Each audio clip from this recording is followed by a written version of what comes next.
Eh, pero bueno, vamos a empezar la sesión para no perder más tiempo. Tenemos, como les decía, tres oradores espectaculares. Y vamos a comenzar con Ricardo Mirón, que es el Chief Technology Officer de Digital Public Good Alliance, y va a presentar los highlights de cómo los Digital Public Goods y particularmente Open Data e inteligencia artificial son cruciales para la infraestructura sostenible de gobierno. Ricardo, muchísimas gracias por estar aquí en esta sesión y el floor is yours. Hola, muchas gracias y pues es un gusto estar aquí. Voy a compartir una presentación y me dicen si pueden verla. Sí, la vemos perfecto, gracias. Súper. La presentación está en inglés, pero no sé si la mayoría aquí habla español. ¿Puedo darla en español? Igual hay interpretación, así que si quieren se cambian de canal, así que vos habla en el idioma que te resulte más. Dale. Bueno, hagámoslo en español y pues bueno, espero que el contenido se pueda entender. Mucho gusto a todos. Yo soy Ricardo, soy el CTO en la Alianza para los Bienes Públicos Digitales. Y si bien mi background es como desarrollador de software, la mayor parte de mi carrera he estado trabajando en el área de Civic Tech, de Open Data, de gobierno abierto. Y pues bueno, esto se relaciona bastante con lo que hacemos en el DPGA y quizás me gustaría empezar por contarles un poquito de quiénes somos y lo que hacemos y después me iré más concretamente a el trabajo que hacemos en datos abiertos y inteligencia artificial. En corto, somos una red de gobiernos, de organizaciones multilaterales, fundadores, think tanks y compañías de tecnología que trabajan alrededor de tecnologías open source o de código abierto para el cumplimiento de los objetivos de desarrollo sostenible. Nosotros emanamos de un panel sobre cooperación digital de la ONU y ahora somos un secretariado independiente que alrededor de otras cosas nos encargamos de coordinar el ecosistema para el desarrollo, el fondeo, la implementación y también la promoción de lo que nosotros le llamamos bienes públicos digitales. Somos actualmente más o menos 45 organizaciones miembro, trabajamos con más de 200 proyectos y pues bueno, trabajamos en más de 50 países. Y pues bueno, quizás antes de irme directamente al rol de datos abiertos e inteligencia artificial, sería bueno poner un poco de contexto sobre qué consideramos nosotros como un bien público digital. Y para esto me gustaría contarles sobre un proyecto en el que tuve la oportunidad de participar y contribuir y que sé que varios de ustedes que han estado en el servicio público o que alguna vez han intentado usar datos abiertos podrán estar algo familiarizados. Uno de los principales retos con los que siempre veo el tema de datos abiertos en gobierno es que incluso aunque tengas la voluntad política, aunque hayas firmado el charter, aunque estés en OGP e incluso tengas políticas públicas, el hecho de tal cual abrir y mantener datasets abiertos con cierto nivel de calidad es una tarea pues bastante grande y muy complicada. Y esto es cierto para países o organizaciones con bastantes recursos, pero lo es todavía más para países en desarrollo o en el ambiente local, quizás, en donde muchas veces no se cuentan con los recursos técnicos para poder identificar, recolectar, preparar y pues producir un dataset o abrir datos con cierto nivel de calidad. Y pues este es el caso y en muchos municipios en México, por ejemplo, que es de donde yo soy, en donde cosas como los datos de transporte público no existen. Este mapa, por ejemplo, es de una ciudad de México que se llama Jalapa. Es una ciudad pequeña de más o menos medio millón de habitantes, entonces, bueno, tampoco es tan pequeña, pero es el primer mapa digital de rutas de transporte público, de paradas de autobuses y otros elementos de transporte público que antes probablemente solo existían como PDFs estáticos y que estaban probablemente desactualizados. Para la creación de este primer mapa digital fue posible solo gracias a un proyecto que se llama Mapatón Ciudadano, que empezó casi 6 años atrás y empezó justamente con esta necesidad común que muchos municipios tenían, que era tener esta información sobre rutas de transporte público, algo bastante básico y que como en muchas partes en el mundo, en muchos lugares en Latinoamérica, el transporte está concesionado a empresas terceras, lo que significa que muchas veces ni siquiera el gobierno tiene idea de esta información y que también pues muchas veces es operada de manera completamente informal, ¿no? Lo que limita obviamente la posibilidad del gobierno para tomar decisiones y proveer de manera adecuada estos servicios. Pero bueno, para no hacerles la historia tan larga, eh, el gobierno, junto con varios voluntarios, desarrollaron una aplicación de código abierto que se llama MapMap y organizaron a varios ciudadanos que se subieron a las distintas rutas de transporte público para mapear justamente los datos necesarios sobre las rutas, sobre la parada y poder crear este mapa de manera colectiva, ¿no? Este primer piloto en esta ciudad de Jalapa fue bastante exitoso y a lo largo de estos años se fue mejorando la aplicación y varias ciudades, más de 20 ciudades en diferentes países, la han utilizado y ha sido también apoyada por otras organizaciones para iniciativas similares que no son solo acerca de transporte público, sino otro tipo de infraestructura. Por ejemplo, hace 3 años se utilizó durante un huracán que hubo en México para poder mapear cosas como refugios, lugares de asistencia, lugares de cuidados médicos, así como otro tipo de elementos durante esos primeros días del desastre, ¿no? Y pues el éxito de este proyecto fue gracias a que la aplicación se hizo de código abierto, como mencionaba, para que cualquiera la pudiera reutilizar. Pero lo importante aquí también es que los componentes que ayudaron a crear todo el proyecto en sí eran bienes públicos digitales, lo que significa que no era solo el software, sino también datos abiertos, contenido abierto, modelos de inteligencia artificial abierto y estándares abiertos que estuvieron diseñados de una manera muy particular eh, para respetar privacidad, para seguir mejores prácticas y en general para ayudar o estar diseñados para ayudar a resolver problemas globales o problemas muy concretos de nuestro entorno, como son los que están en los Objetivos de Desarrollo Sostenible. Y para darnos una idea de algunos ejemplos de estas tecnologías, eh, el mapa sobre el cual se construyó y se pusieron estos datos abiertos fue sobre OpenStreetMap, que es la base de datos abiertos geográfica más grande del mundo.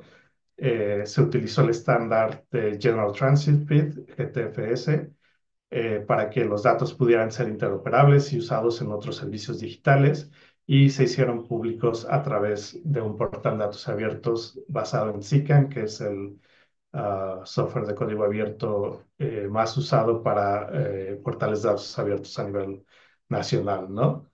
Entonces, junto con estas herramientas y ahora el potencial de IA también, por ejemplo, para usar computación ah, de visión para reconocer y clasificar elementos en nuestro entorno, la aplicación y el uso de bienes públicos digitales nos puede ayudar mucho.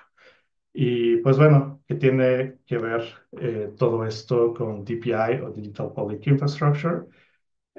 Nosotros consideramos que justamente estos bienes públicos digitales se pueden usar como componentes o building blocks para desarrollar la infraestructura pública digital, ya sea de un país o de una ciudad y que estos sistemas puedan provisionar funciones o servicios a toda la sociedad, incluyendo tanto el sector público, privado y a todos los ciudadanos, y que los digital public goods puedan ser implementados de una manera que puedan escalar, que puedan ser interoperables, modulares.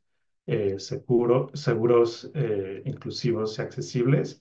Y si bien la infraestructura pública digital puede ser una combinación de distintos elementos, incluyendo open source y soluciones propietarias, justamente la idea es que se puedan utilizar para construir diferentes servicios encima de ellos, ¿no? Por ejemplo, este proyecto que comentaba, Google pudo agregar estos datos de movilidad a su servicio de Google Maps gracias a que se usaba este estándar de GTFS. Y pues bueno, no es solo acerca de la tecnología en sí o de tener una herramienta que sea específicamente eh, útil para ciertas cosas, sino que la razón por la que estos bienes públicos digitales pueden ser reutilizados y adoptados fácilmente es porque tienen una licencia abierta, lo que significa que pueden ser modificados y adaptados a los requerimientos de las circunstancias específicas en donde se está implementando. También ayudan justamente estas contribuciones que se hacen a los proyectos para poder mantener estas herramientas, le da más control a los países o a las organizaciones que lo estén implementando para poder diseñarlas y customizarlas a su entorno local. Muchas veces son más baratas de implementar gracias a que nos tienen que pagar costos por licencias y pues ayudan a crear una comunidad local. Y si aún no están convencidos de usar open source para datos abiertos, hay un gran momento ahorita en utilizar este approach de infraestructura pública digital, en donde varias organizaciones multilaterales están trabajando en promover el desarrollo de infraestructura pública digital, incluidos todos los que estamos en esta llamada, CoDevelop, CDPI, DPGA, y varios otros estamos colaborando y hay varios esfuerzos para fondear este tipo de iniciativas, ¿no? Y quizás para ir cerrando un poco, quiero contarles lo que estamos trabajando más específicamente en DPGA, en el apartado de inteligencia artificial. Justamente acabamos de lanzar nuestro framework para inteligencia artificial abierta, que fue diseñado para ser parte de estos bienes públicos digitales. Y nuestro framework requiere no solo la apertura de todos los datos de entrenamiento, sino que también pide que estos modelos sean diseñados de cierta manera, considerando las mejores prácticas de ética. Y esto lo hacemos tratando de diseñar, digamos, un estándar que sea, digamos, una vara muy alta, pero que pueda ser complementario con otros modelos de apertura. Y en este caso lo hacemos porque queremos que estas tecnologías puedan estar completamente transparentes y disponibles para todos los desarrolladores, pero también que pueda ayudar a solucionar varias de las necesidades locales y que el mercado no esté concentrado en solo un par de organizaciones o compañías, y que también pueda haber una representación mayor de lenguajes, de cultura y de diferentes sistemas de valores que puedan ser representados, no solo en los modelos, sino también en los datos en los que se usan para entrenar estos modelos.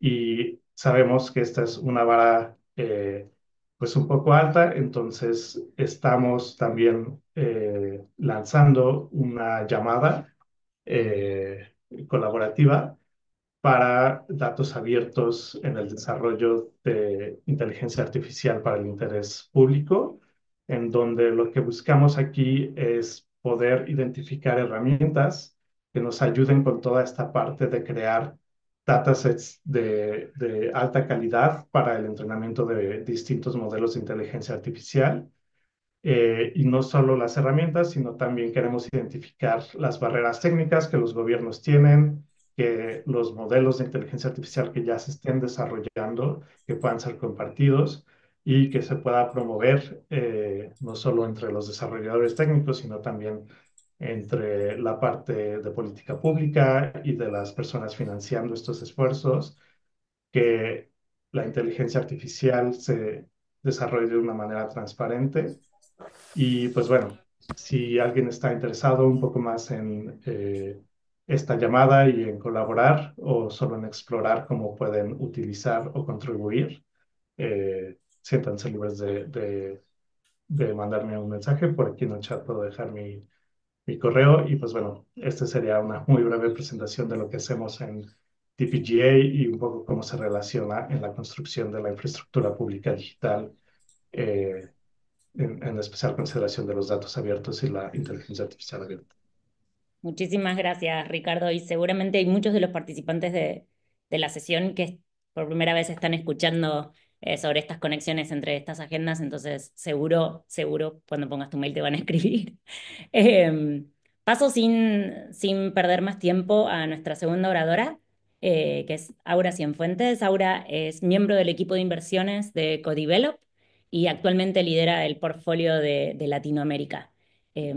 Aura, el espacio es tuyo. Adelante, por favor. Muchas gracias. ¿Me pueden confirmar si están viendo mi pantalla? Sí, perfecto.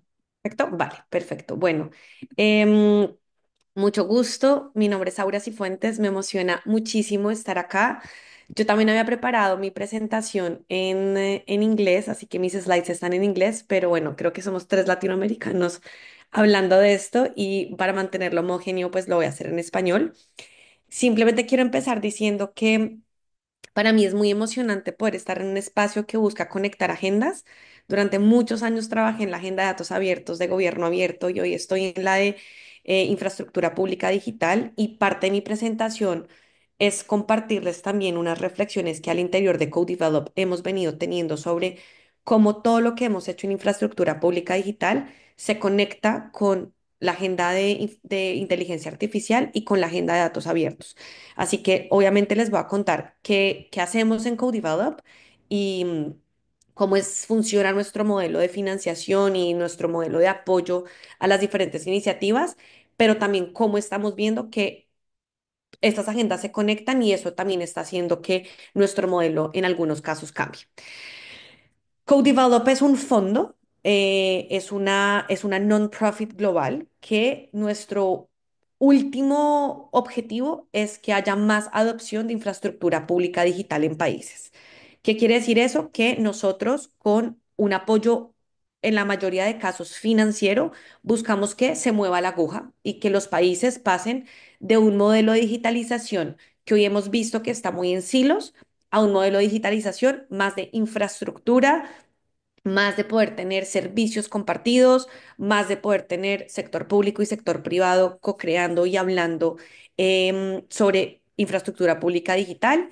Entonces, nosotros lo que buscamos es encontrar un país que tenga una cierta madurez digital, que tenga una iniciativa que esté priorizada, que quieran sacar adelante y buscamos apoyar al ecosistema que lo rodea. Y ese ecosistema muchas veces es el sector privado, como ya dije, startups, lo que llamamos estos equipos que tienen soluciones de open source, un poco estos bienes públicos digitales que han venido siendo co-creados por startups, por equipos locales y globales. También apoyamos a sociedad civil, también muchas veces apoyamos a academia, que nos ayuda a hacer investigación, que nos ayuda a documentar estos casos de uso, que nos ayuda a recolectar evidencia sobre lo que está funcionando y no está funcionando. Entonces, básicamente lo que nosotros estamos buscando es pasar de un modelo donde solamente busquemos solucionar temas tecnológicos y técnicos de corto plazo a una mirada mucho más de mediano y largo plazo que busque que realmente los países tengan una mirada más de infraestructura compartida, sostenible e inclusiva y obviamente segura. Entonces, parte un poco de la razón de que CoDevelop nazca y solamente un poco de historia. CoDevelop nace en COVID, post-COVID, más o menos 2020-2021, con un interés muy grande de nuestros fundadores de poder tener un equipo que se pudiese mover ágilmente a apoyar a estos países que ya tenían un legado, que ya tenían un recorrido en gobierno digital para hacer justamente este cambio a infraestructura pública digital. Y eso nos lleva a tener un modelo de financiamiento y de apoyo que se basa en unos principios. Y entonces ya dije algunos, por ejemplo, uno es pues ver países que tengan una demanda y nosotros lo llamamos en inglés Qualified Demand, que básicamente es países que veamos que no solamente están interesados, sino que realmente están listos para comprometerse a llevar a cabo ese cambio. Lo segundo es que tengan un caso de uso definido, un problema que esté muy bien definido y que lo hayan podido casi que diagnosticar con evidencia y puedan decir, efectivamente, hemos visto este problema y necesitamos este nuevo enfoque para poderlo resolver. Que haya voluntad política, es decir, los champions en el gobierno son muy importantes, que esto esté en una hoja de ruta, es vital para poder asegurar esa sostenibilidad, que ya se hayan identificado cómo son las infraestructuras de coordinación al interior del gobierno para que un proyecto así pueda salir, que haya voluntad de comprometerse concretamente, es decir, el hecho de que el gobierno cofinancie este tipo de iniciativas es fundamental, que haya un presupuesto que esté destinado para que esto salga, es uno de esos criterios que revisamos. También que haya, obviamente, una clara visión y hoja de ruta de implementación. Y por último, que haya una apertura a co-crear y aprender y a utilizar en el mejor de los casos herramientas y soluciones de código abierto. Entonces, dicho esto, pues nosotros tenemos obviamente estos principios que Ricardo lo decía, nos interesa no solamente el tener la demanda cualificada, sino poder respetar principios de modularidad, de opcionalidad, de portabilidad para que los países escojan la mejor solución, escojan lo que mejor les sirve para su problema, para darle respuesta a esa necesidad, pero la forma en que lo hacemos es de forma muy ágil. Entonces buscamos victorias tempranas, buscamos apoyar al ecosistema, buscamos financiar a los intermediarios y no a los gobiernos, y buscamos justamente pues también poder enfocarnos no solamente en las soluciones de tecnología puramente, sino los principios nos importan muchísimo. Es decir, poder tener las salvaguardias de que estos proyectos cumplen con ciertos valores y vamos a hablar un poco de esto más adelante. Entonces, dicho esto, nosotros empezamos con un diagnóstico que creo que es el que muchos de nosotros que hemos orbitado alrededor de las agendas de gobierno digital hemos visto y hemos percibido, y es que los gobiernos han venido trabajando durante muchos años en silos, han venido trabajando con unas agendas de gobierno digital que cuando uno las ve hoy en la práctica están muy orientadas a productos y servicios y por ende de forma muy verticalizada. Y eso obviamente lleva a que pues, los gobiernos hoy estén muchas veces con una muy poca articulación o interoperabilidad entre sus agencias, entre sus instituciones. Llevan en muchos casos a los gobiernos a tener duplicidad. Entonces, muchas veces se hace lo mismo porque cada entidad tiene un registro, por ejemplo, o cada entidad está buscando tener un cierto formulario para tener datos de la ciudadanía y eso obviamente implica duplicidad, pero implica tal vez lo más grave, y es que el costo de la ineficiencia recae en la ciudadanía. Es la ciudadanía la que se está enfrentando a ese costo en la duplicidad y en el que no tengamos unos estándares comunes, unos protocolos comunes. Y esto obviamente, más allá de, pues obviamente de que estemos trabajando en silos o de forma vertical, también lleva a que en lógicas de data, pues nos estamos dando cuenta que muchas veces los datos no están compartidos al interior del gobierno, al interior del sector público. Muchos de los servicios y de estos servicios de cara a la ciudadanía que se lanzan em, no se hablan entre sí. Y obviamente, pues lo que ya dije, entonces esto hace pues que no sea eficiente y que realmente acá se estén pues llevando a cabo unos gastos y unos costos innecesarios. Entonces, obviamente, con base en todo esto y con base en lo que hemos visto que han sido las estrategias de transformación digital de los gobiernos, nos dimos además cuenta que hoy la ciudadanía, si ponemos al ciudadano en el centro, pues la ciudadanía, además de que se enfrenta a esta fragmentación, lo hace con el gobierno y con el sector privado, porque pues quienes estamos hoy en cualquier país del mundo, interactuamos permanentemente con ambos sectores y nos enfrentamos entonces a esa ineficiencia y duplicidad en ambos sectores. Y ahí es donde tiene mucho valor pasar de una visión que está fragmentada, verticalizada y en silos a una visión mucho más de infraestructura compartida. ¿Y qué es básicamente infraestructura pública digital? Que sé que es un nuevo término que se suma a este glosario de términos en todo el mundo de transformación digital. Una forma muy sencilla, y a mí esta definición me encanta y me encanta además cuando buscamos encontrar las sinergias con la agenda de datos abiertos y la agenda de gobierno abierto o de AI, está compuesta de tres grandes capas. Entonces, la primera capa, que es la fundacional, es los datos. Necesitamos buenos datos, necesitamos datos que estén en el mejor de los mundos, pues públicos y abiertos. Hay una capa que son los componentes, que básicamente es todos esos, como llamamos en inglés, building blocks, estos componentes, estos legos que podemos reutilizar y que en el mejor de los escenarios son interoperables, se pueden reutilizar em, y nos permiten poder a partir de ellos construir la tercera capa, que son los servicios, que es lo que realmente la ciudadanía ve. Es ahí donde la ciudadanía interactúa y usa la infraestructura pública digital con el gobierno o con el sector privado.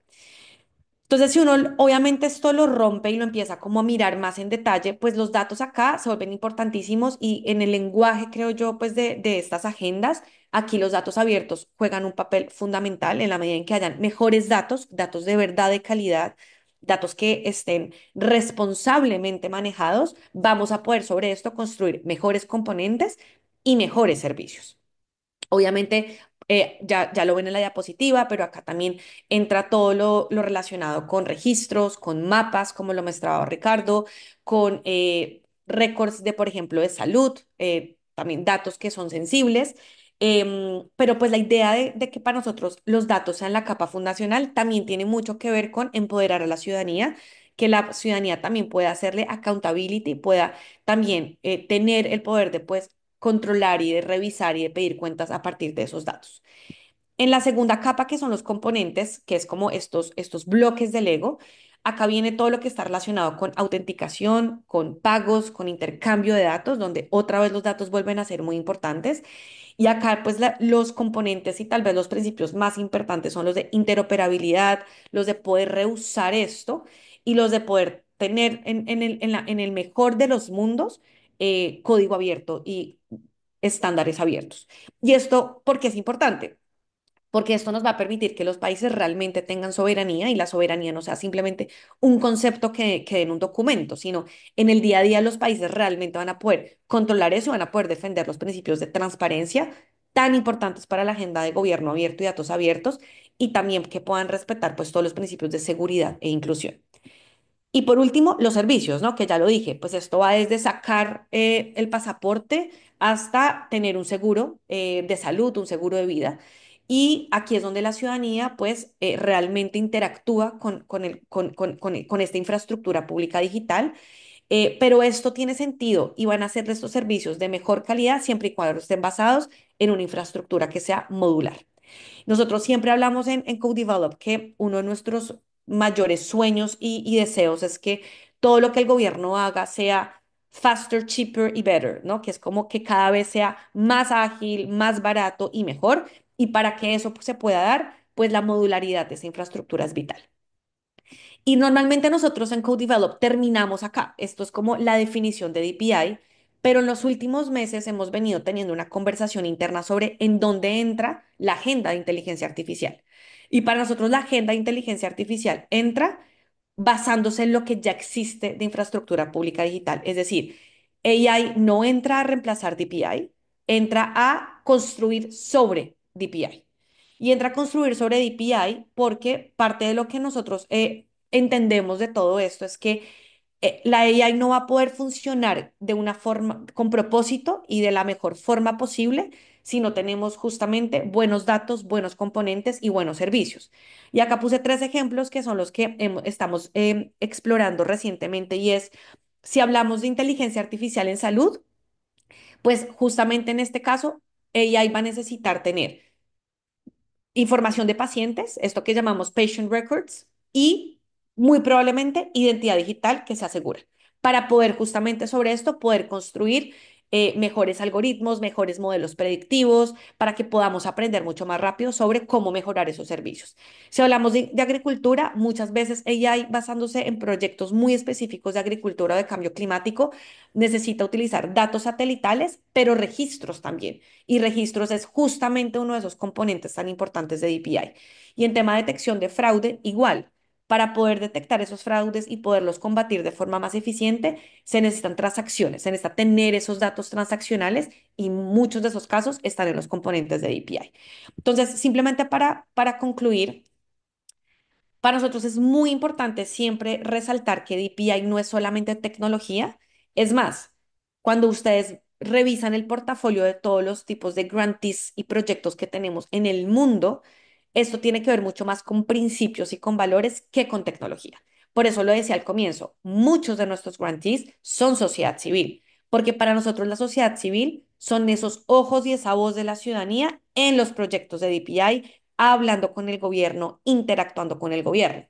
Entonces, para nosotros, cuando combinamos el entender que al final todo lo de datos abiertos hace parte de la capa fundacional, hace parte de la capa más básica de DPI y AI está construyendo a partir de todo eso, lo que nosotros estamos viendo es que DPI lo que está permitiendo asegurar o llevar a un nivel de pronto más sofisticado es todos los temas de privacidad. Aquí la ciudadanía controla y le pertenece sus datos. Lo segundo es en temas de accountability, en temas de rendición y petición de cuentas. La sociedad civil co-crea y le ayuda a dar forma a todos los building blocks y obviamente a los servicios y permite fortalecer toda la mirada de confianza que es tan importante en nuestras regiones. Yo particularmente estoy liderando toda la agenda de América Latina y el Caribe y sabemos de primera mano que la confianza es uno de esos cuellos de botella. Entonces, el poder tener estándares abiertos, el poder tener más transparencia va a reducir la opacidad y va a reducir cualquier riesgo de corrupción. Y obviamente, lo que ya mencioné, temas de soberanía, es decir, al final lo que estamos buscando es que realmente los países puedan controlar su ruta de transformación digital y puedan hacerla a través de tener más herramientas abiertas y menos herramientas propietarias para evitar que queden atrapados en cualquier tipo de contrato o con cualquier tipo de proveedor. Así que nada, simplemente decirles que esto es una conversación, me encanta que hayan propuesto esta conversación, es algo que desde el ecosistema de DPI cada vez nos estamos pensando más y es cómo conectar estas agendas. Y solo para cerrar, muchos de los granties que nosotros tenemos son equipos que están curando y desarrollando en permanencia soluciones en código abierto, lo que llamamos como los DPG Teams, que lo mencionaba Ricardo. Y ya sabemos de primera mano que muchos de esos equipos ya están integrando inteligencia artificial en sus soluciones, lo están piloteando con países y para nosotros eso hace parte pues como de la segunda fase de poder seguir apoyando y financiando este tipo de iniciativas. Muchas gracias. Cierro ahí. Espectacular, muchísimas gracias, Aura, por esta presentación. Seguro van a estar preguntándose los datos de contacto, así que si querés dejar dónde pueden escribirles en el chat, espectacular. Creo que eso, para quienes quizás son más del mundo de, como decías vos, de datos abiertos y gobierno abierto, todo esto de DPI nos llegó como una ola, y entonces esta sesión creo que es en serio de aprendizaje fuerte para nuestra comunidad. Voy a pasar a nuestro último orador, no por eso menos importante, Manuel Aguilera. Es el lead para Latinoamérica y el Caribe del Center for Digital Public Infrastructure. Tuve también el placer de compartir hace poco con Aura y con él un evento específicamente sobre DPI para el Caribe. Nada, sé que tienen muchísimas experiencia, así que Manuel, acá esperando tu presentación. The floor is yours. Gracias, gracias Nati. Ahí estoy compartiendo, me confirman si ven bien. Sí, perfecto. Bueno, perfecto. Bueno, primero que nada, gracias por la invitación y nada, feliz de estar acá hoy con Aura y con Ricardo.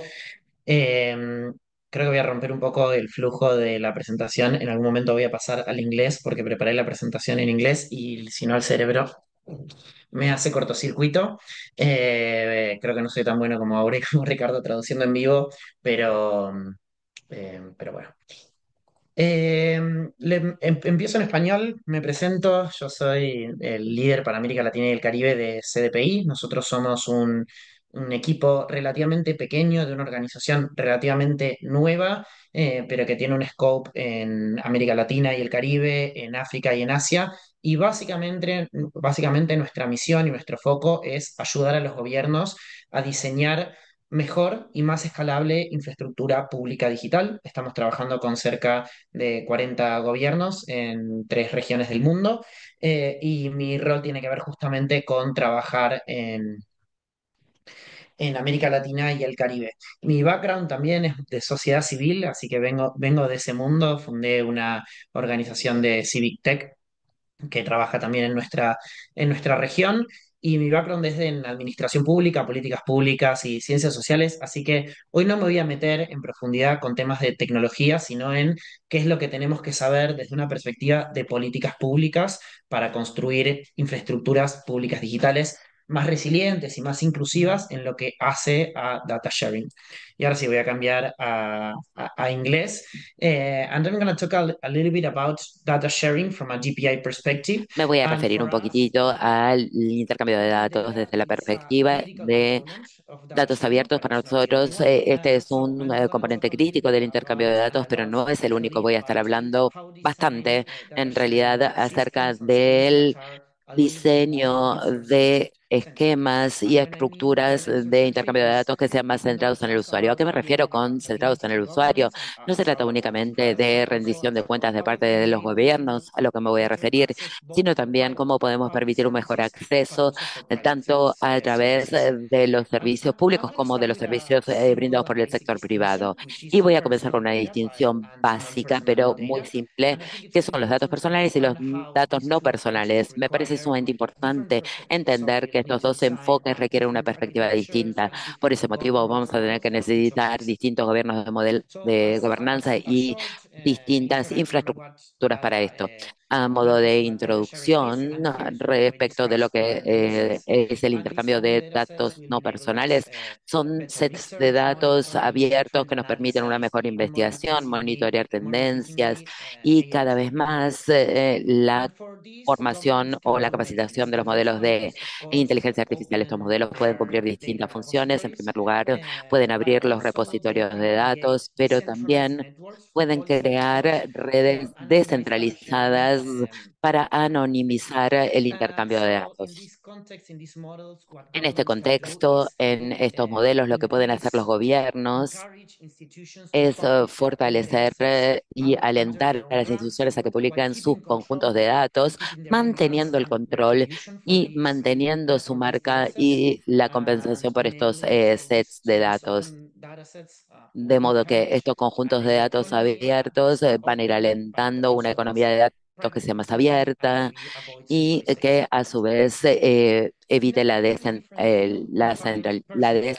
So descentralización. personal data sharing, again, El this is intercambio de difficult datos to personales es promise. completamente We need a distinto. different Este es un governance, enfoque different completamente distinto. architecture, Necesitamos and distinta different gobernanza, governance distinta systems. And infraestructura the y distintas traditional data decisiones de sharing política approach has también. been El like intercambio APIs. tradicional era a So través de what many APIs en tiempo governments have real. been trying to do is to Muchos gobiernos vienen implement intentando these construir interoperability o platforms implementar that estas enable plataformas different government interoperables que agencies to permiten exchange a los data distintos securely and organismos de reliably gobiernos between. intercambiar los So the datos de main forma goal, segura what y they're de forma enabling automática entre these ellos. El objetivo interoperability principal platforms can be de estas condensated in one plataformas simple interoperables puede principle, that is the one condensarse en un solo principle. principio, que es Basically, el this principio de única principle vez. says that ¿A qué nos referimos con citizens este principio should de única all vez? ask for the Los same data, each ciudadanos piece of information just once.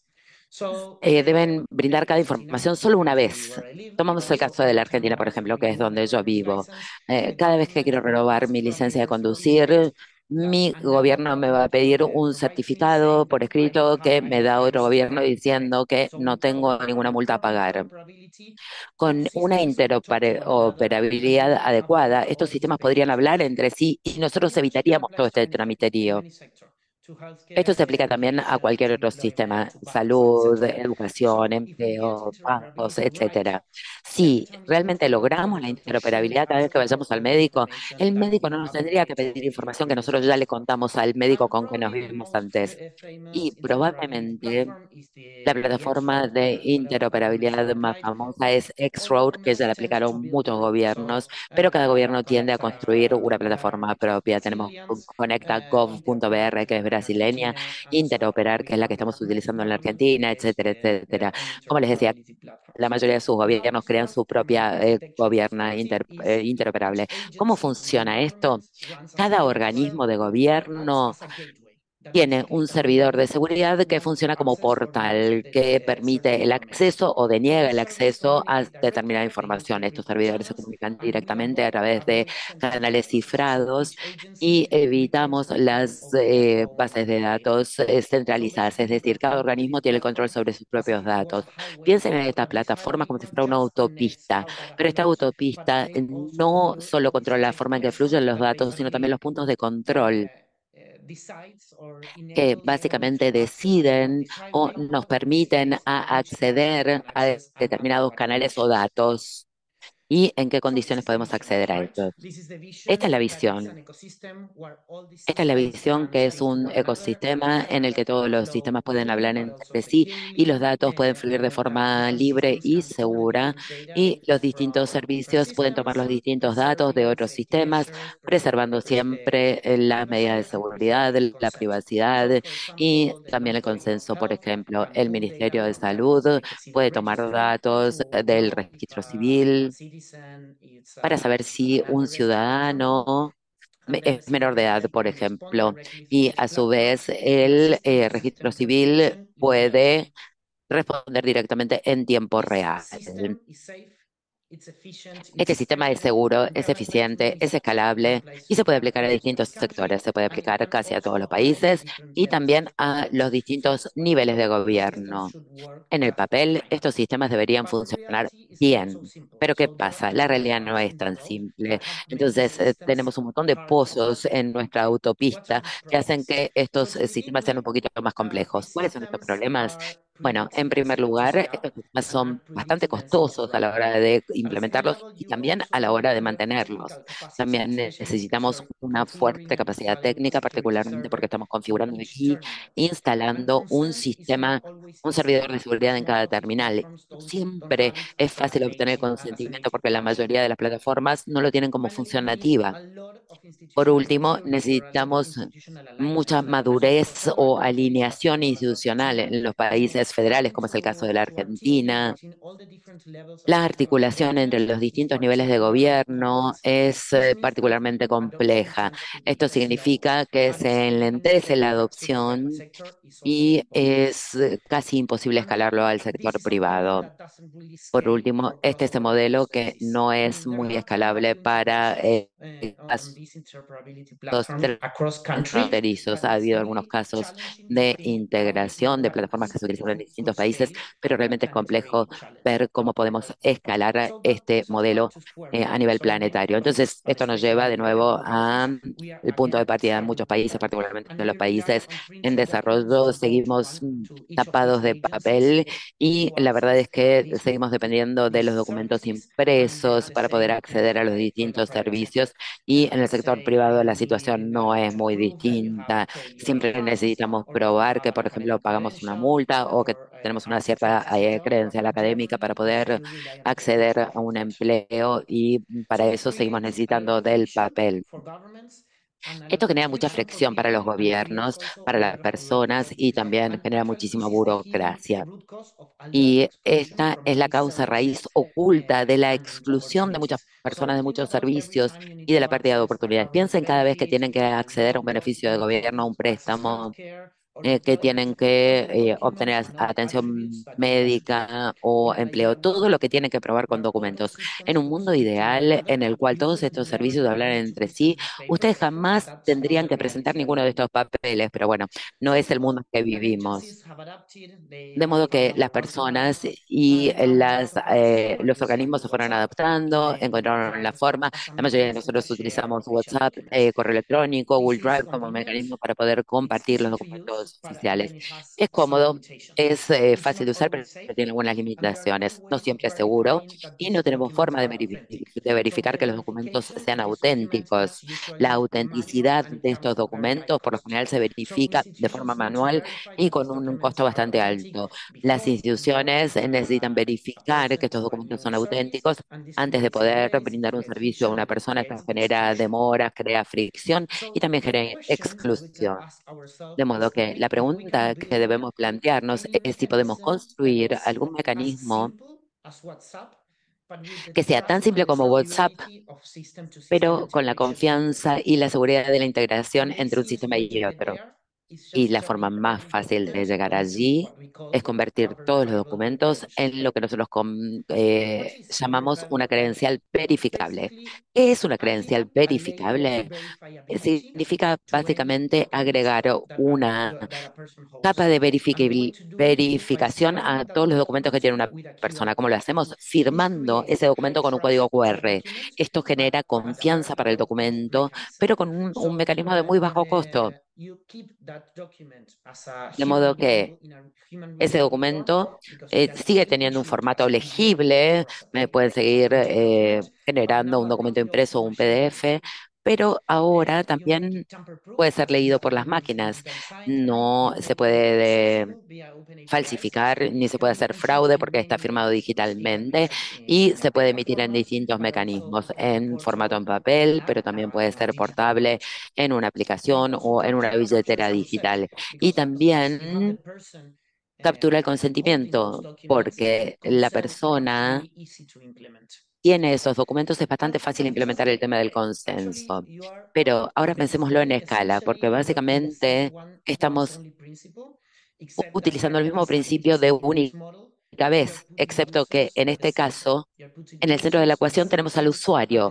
El ciudadano, el usuario está en el centro de la ecuación. Por eso lo denominamos un enfoque de intercambio de datos centrado en el usuario. Para recapitular, dividimos el intercambio de datos en dos campos distintos, uno el de los datos no personales y el otro el de los datos personales. Y en este sentido también dividimos los datos personales entre dos mecanismos distintos, credenciales verificables y APIs en tiempo real.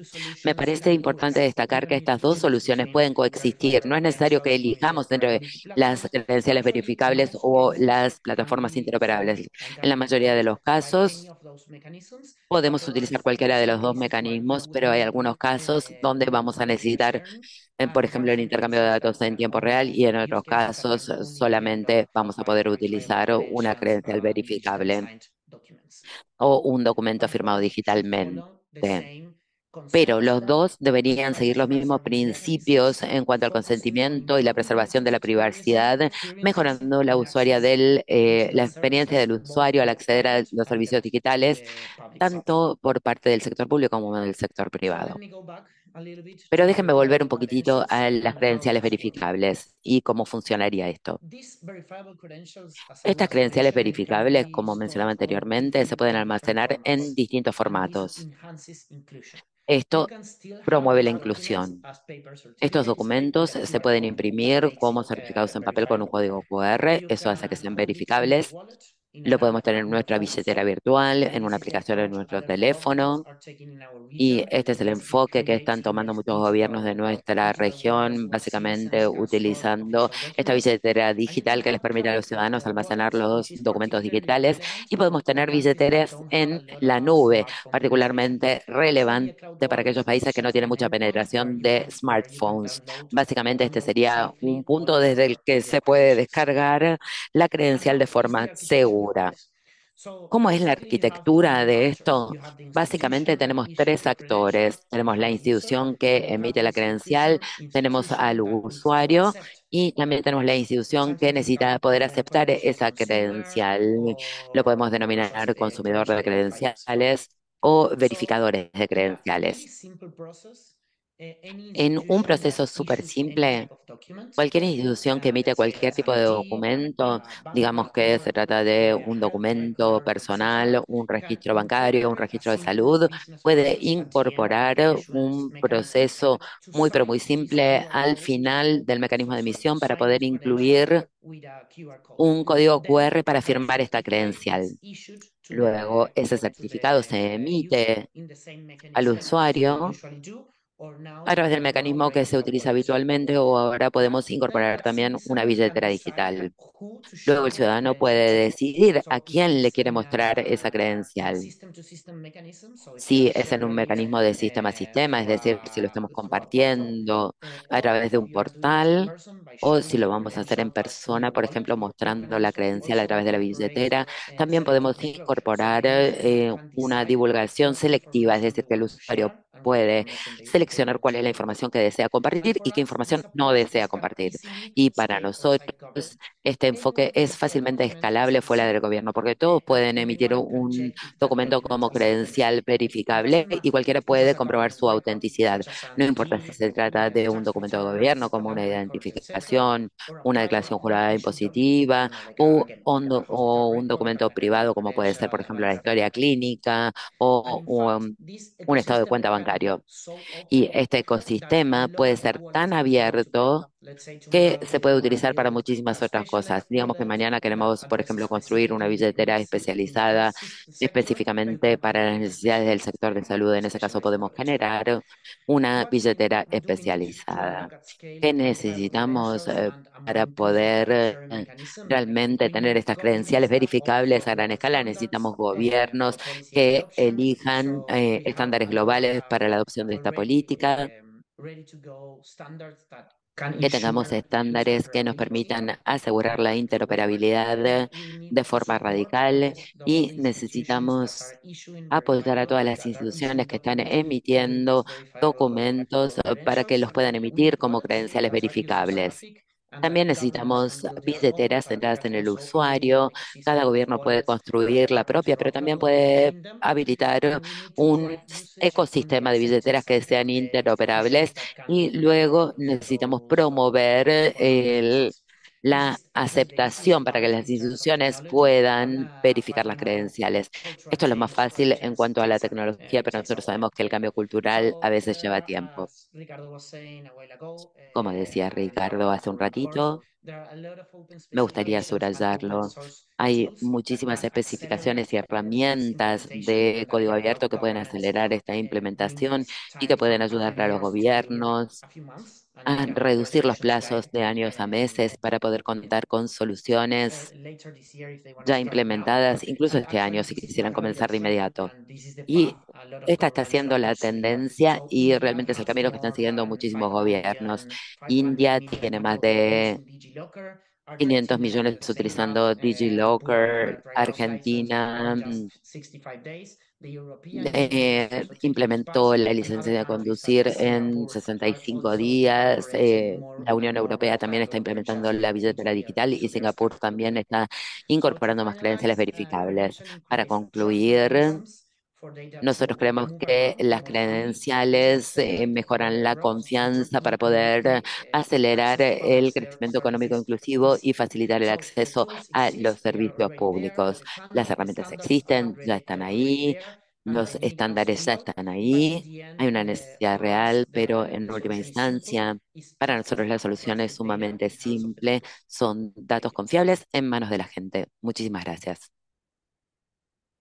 Muchísimas gracias, Manuel. Fue buenísima también cómo se conectaron las presentaciones, porque ahora vimos como casos prácticos de implementaciones de DPI y probablemente para mucha gente fue la primera vez que escucharon sobre credenciales verificables. Así que fue muy claro. Tenemos un solo comentario que tenemos 2 minutos, así que no sé si van a poder contestar o hacer alguna reacción, pero em, tenemos a Diego Enríquez diciendo que probablemente mantener tanto las credenciales físicas como digitales puede ser importante, dado, por ejemplo, el caso que se dio de blackout en Portugal y España hace muy poquito. Bueno, que igual también tiró abajo las networks de celulares y personal devices. Pero bueno, ahí tienen algún ejemplo en el cual, o sea, entiendo que esto se va haciendo como con una transición, entonces si quieren contar algún país en donde, o algún caso donde sepan que esa es una transición o que efectivamente hay un backend de papel igual.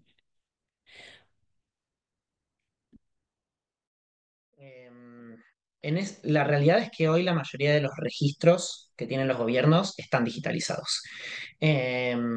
Entonces, esos registros ya están de forma digital.